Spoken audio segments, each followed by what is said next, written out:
मुंबई अहमदाबाद महामार्गाचं दुखणं काही संपत नाही, कारण शनिवार आणि आजचा रविवार असं 2 दिवस मोठ्या प्रमाणावर या महामार्गावर वाहतूक कोंडी पाहायला मिळते। सध्या मी या महामार्गावर उभा आहे आणि आपण जर पाहिलं तर ही जी लाईन ही गुजरातवरून येणारी लाईन आहे, ही संपूर्णपणे पॅक आहे। शनिवारपासून ही वाहतूक कोंडी आहे।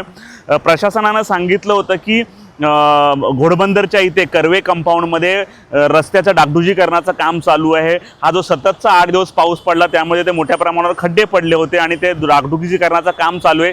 त्यामुळे रविवारी रात्री 12 वाजेपर्यंत हे काम चालणार आहे। त्यामुळे वाहतूक कोंडी आहे। पोलिसांनी हेही सांगितलं होतं आवश्यकता असेल तरच तुम्ही घराबाहेर पडा, परंतु शनिवार आणि रविवार वीकेंड असल्यामुळे लोक मोठ्या प्रमाणावर बाहेर पडली होती। प्रशासनाने त्याची प्रसिद्धीही प्रॉपर न झाल्यामुळे लोकांना याची माहिती नव्हती। अशीच वाहतुकीच्या रांगा ज्या आपण जर पाहिल्या तर तलासरीपासून आहेत। या वाहतूक व्यवस्थेमुळे विशेषतः गुजरातहून मुंबईकडे येणाऱ्या मार्गावर मालजीपाडा ते नायगाव तसेच ठाण्यातील आनंदनगरपर्यंत वाहतूक कोंडी वाढलेली आहे। रविवार असल्यामुळे मोठ्या संख्येने वाहनांची गर्दी मिळते। ह्या कामादरम्यान एका लेनवरून आलटून पालटून दोन्ही दिशेची वाहतूक 20-20 मिनिटाच्या अंतराने सुरू ठेवण्यात येते। यानुसार ठाण्याहून येणारी वाहतूक शेनागाव मार्गे रॉंग साईडने वळून मुंबईच्या दिशेने सोडण्यात येते, तर मुंबईकडून ठाण्याच्या दिशेने जाणारी वाहतूक टप्प्याटप्प्याने सुरू करण्यात येणार आहे। त्यामुळे एकंदरच मोठ्या प्रमाणावर ही वाहतूक कोंडी झालेली आहे। ही जर लाईन तुम्ही बघितली तर ही देखील आपण घोडबंदरला जाणारी लाईन आहे।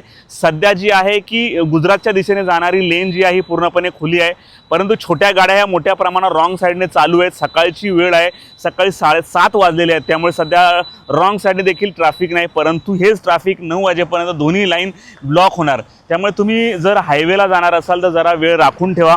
तर दुसरीकडे जर कदाचित मुंबई वडोदरा महामार्ग तुम्ही लवकर चालू केला असता आणि नंतर काम केलं असतं तर कदाचित ही वाहतूक कोंडी झाली नसती। परंतु नितीन गडकरींनी 2 दिवसापूर्वी मुंबई दिल्ली अहमदाबाद बडोदा नवीन महामार्गाचा त्यांनी पाहणी केली, परंतु पुढे काय झालं त्याचं अद्यापही माहीत नाही। त्यामुळे घोडबंदरचं दुखणं हे वसई विरारकरांच्या किंवा मीरा भाईंदरवासियांच्या जे आहे अंगावर टांगती तलवार नेहमीच आहे असं म्हटलं तर चुकीचं ठरणार नाही।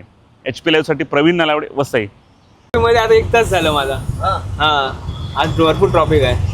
धंद्याला परिणाम काय? धंद्याला आता काय जाऊन 10 वाजता घरी जा धंदा करायला, तर धंदा काय होणार नाही आता। तो लेट व्हायला लागला, हॉस्पिटलला जायचं आम्हाला आणि असं उशीर झाला की मग कसं पोहोचणार आम्ही लोकांनी?